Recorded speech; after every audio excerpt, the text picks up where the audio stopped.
Hi guys, and welcome to our today's session in which we're going to view or take a sneak peek at our unit number 1, section number 1st, Footloose in Agra, question answers and book work.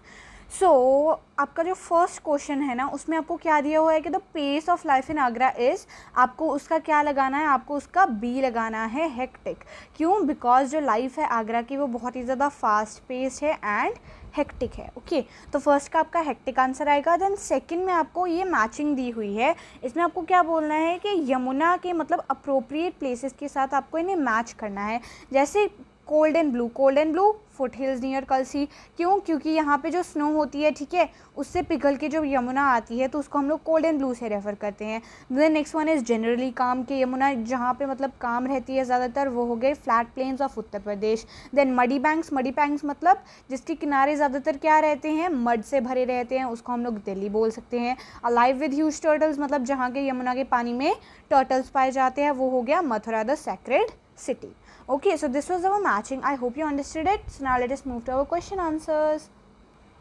So now moving on to our question answers. हमारा third question है कि give a reason for each of the following statements, कि आपको reason देना है इन हर question के लिए. ठीक है, जो आपको पूछा गया स्टेटमेंट के लिए आपको हर रीज़न देना है. ठीक है, so our first one is कि the cycle rickshaw is the best way of getting about in Agra. की जो साइकिल रिक्शा है वो बेस्ट वे क्यों है आगरा को ट्रैवल करने का. तो इसका आप क्या आंसर लिख सकते हो कि जो क्योंकि साइकिल रिक्शा है वो सबसे ज़्यादा अच्छा वाहन है अगर हमें आगरा को ट्रैवल करना है, क्योंकि उसका जो स्मूथ ग्लाइडिंग मोशन है, मतलब वो आगरा की सड़कों पे बहुत ही ज़्यादा स्मूथली चलता है. और यू कैन से कि जो भी उसका लाइजरली रेट ऑफ प्रोग्रेस है, मतलब जितनी जल्दी ही वो प्रोग्रेस कर रहा है आगरा, उतनी ही जल्दी ये चलता है. और you can say that it helps in keeping with the pace of life in this old world city. Okay, समझ में आ गया. देन हमारा बी क्वेश्चन है कि जो सब्जेक्ट है काइट मेकर्स का या फिर काइट फ्लायर्स का, वो हमारे रिक्शा ड्राइवर को या फिर रिक्शा साइकिल जो चला रहा है उसको बोर क्यों कर रहा है, उसको बोर क्यों लग रहा है ये सब्जेक्ट. क्यों? क्योंकि ये जो काइट्स या फिर काइट फ्लायर्स का सब्जेक्ट है, मतलब वो काइट्स लगभग रोज़ ही देखता है. ठीक है, because it is common for him to see kites flying in the sky every day. Because उसके लिए मतलब पूरा आसमान काइट से भरा देखना हर रोज़ बहुत ही ज़्यादा कॉमन है, बिकॉज वो आगरा में ही रहता है. ठीक है, सी हमारा है कि the writer stands with averted eyes in front of the Taj, कि वो मतलब अपनी आइज़ को थोड़ा सा उससे यू कैन से कि साइड में क्यों कर लेता है, ताज से मतलब थोड़ा सा दूर क्यों कर लेता है, ताजमहल से थोड़ा सा दूर क्यों कर लेता है. इसका आप क्या रीज़न लिखोगे? Because it is difficult to view Taj in the noon, क्योंकि नून में मतलब दोपहर में ताजमहल को देखना बहुत ही ज़्यादा हार्ड हो जाता है. क्यों?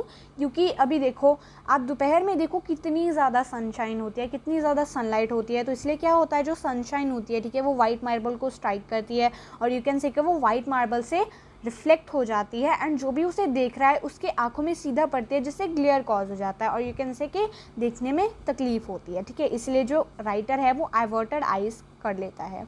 देन डी वन इज कि the gardener son come to the Taj every day, कि जो गार्डनर का सन है वो क्यों आता है ताज हर रोज़. इसका आप एक रीज़न और लिख सकते हो कि जो गार्डनर है, गार्डनर का सन है, उसके जो पिताजी हैं वो ताज के हेड गार्डनर है, इसीलिए वो कभी भी आ जा सकता है. देन आप एक और रीज़न बोल सकते हो कि वो ताज को हर दिन देखने के लिए वहाँ पे आता है एंड ताकि वो अपने फादर को हेल्प कर सके. ठीक है, उनके काम में, बिकॉज वो हेड गार्डनर है ना, ताकि वो अपने फादर को हेल्प कर सके एंड ताकि वो वहाँ के अच्छे स्वादिष्ट फ्रूट्स खा सके. Okay, so the next one is that Bernier in his description of Taj said nothing offends the eye, कि ये भी एक नैरेटर ही है, ये बोलता है कि नथिंग ऑफेंड्स द आई, मतलब आप एक बार इसको देखोगे ना आप बिल्कुल भी डिसअपॉइंटेड नहीं होगे. नथिंग ऑफेंड्स द आई मतलब इसमें एक भी कोई गलती नहीं है, इसका इतना अच्छा स्ट्रक्चर बना हुआ है. ठीक है, तो इसका आप क्या रीज़न लिख सकते हो?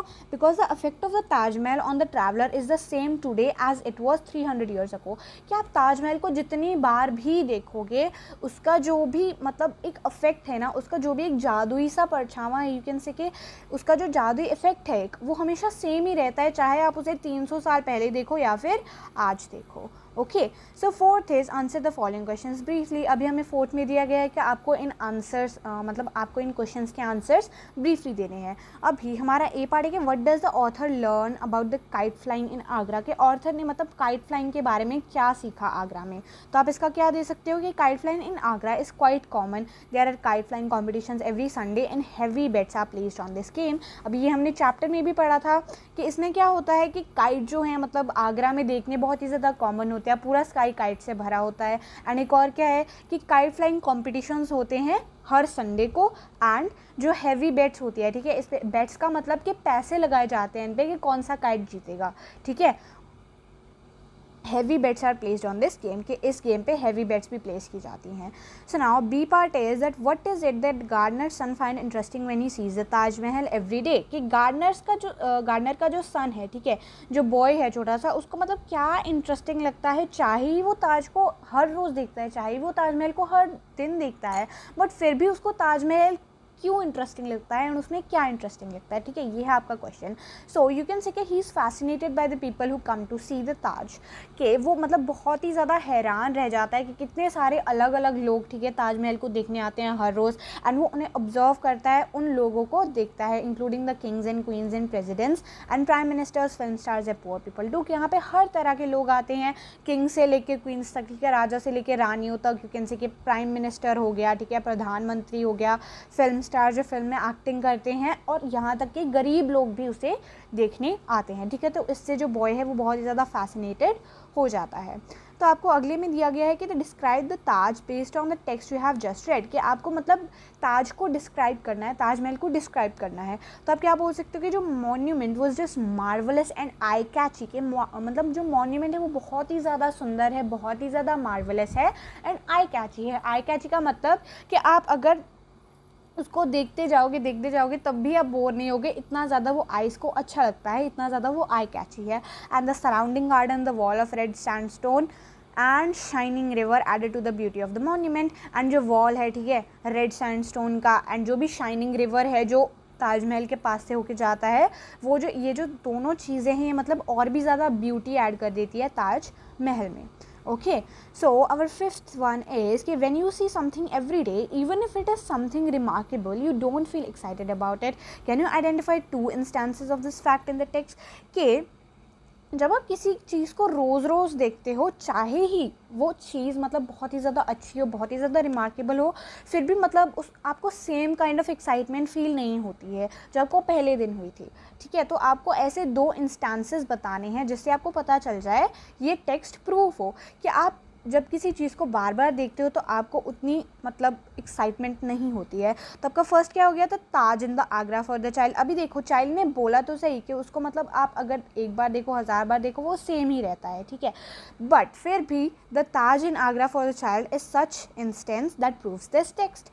अभी सेकेंड वन इज, आपका सेकंड पॉइंट है kite flying for the cycle rickshaw driver. ये वाला सेंटेंस आपका पूरी तरह से प्रूव करता है इस चीज़ को, ठीक है, बिकॉज अभी साइकिल रिक्शा का जैसे हमने पढ़ा था कि जो आपका साइकिल रिक्शा ड्राइवर है वो काइट्स को रोज़ रोज़ देखता है, इसलिए वो मतलब उस सब्जेक्ट से थोड़ा सा बोर सा हो गया था, है ना, हमने पढ़ा था ना चैप्टर में। So this is the second instance that proves the text, कि अब जब आप किसी भी चीज़ को रोज़ रोज़ देखोगे तो आपको वो एक्साइटमेंट फील नहीं होगी।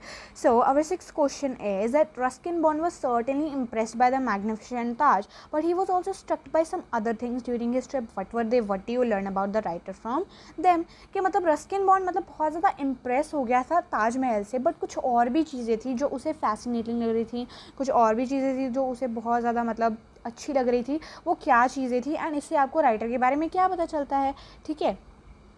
So the first point is that the surrounding garden, the wall of red sandstone and the shining river added to the beauty of the monument. आपका फर्स्ट पॉइंट हो गया कि जो सराउंडिंग गार्डन था, जो ताजमहल को सराउंड कर रहा था, वो बहुत अच्छा लग रहा था। जो वॉल था, ठीक है, रेड सैंडस्टोन का एंड मार्बल का, वो भी बहुत अच्छा लग रहा था। देन यू कैन से कि जो शाइनिंग रिवर है, और यू कैन से कि जो रिवर पास कर रहा है ताजमहल के पास से, जो सनलाइट में रिफ्लेक्ट कर रहा है, जो सनलाइट में शाइन कर रहा है, that adds the beauty of the monument. वो जो मॉन्यूमेंट की ब्यूटी है उसको और भी ज़्यादा इंक्रीज़ कर देता है।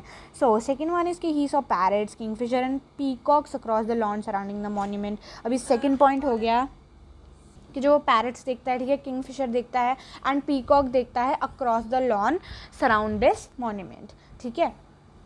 जो गार्डन था उसमें वो क्या देखता है, पैरट्स देखता है, किंगफिशर एंड पीकॉक देखता है, जो उसे बहुत ज़्यादा अच्छे लगते हैं। There he saw small boy eating small fruit of fish hook tree, कि वहाँ पे उसको वही जो गार्डनर का सन था वो मिलता है जो फ्रूट खा रहा होता है, ठीक है। And he was the son of the head gardener, जैसे कि हमने पढ़ा कि वो हेड गार्डनर का सन था। And he also realise the beauty of the place was same as it was 100 years ago, he could return with memories of that day. तो उसने क्या रियलाइज़ किया इस सब से कि जो ब्यूटी है प्लेस की वो मतलब बहुत ज़्यादा है एंड वो मतलब सेम ही रहेगी, चाहे आप उसे 100 साल बाद देखो या फिर 200 साल बाद देखो, ठीक है। एंड इससे क्या पता चलता है कि ही could return with the memories of that day, कि वो दिन मतलब जब उसने ताजमहल को देखा वो दिन उसके लिए बहुत ही ज़्यादा रिमार्केबल था उसकी लाइफ में। तो आई होप कि आपको सारे क्वेश्चन आंसर समझ में आ गए होंगे। I will meet you in the next chapter. Bye bye.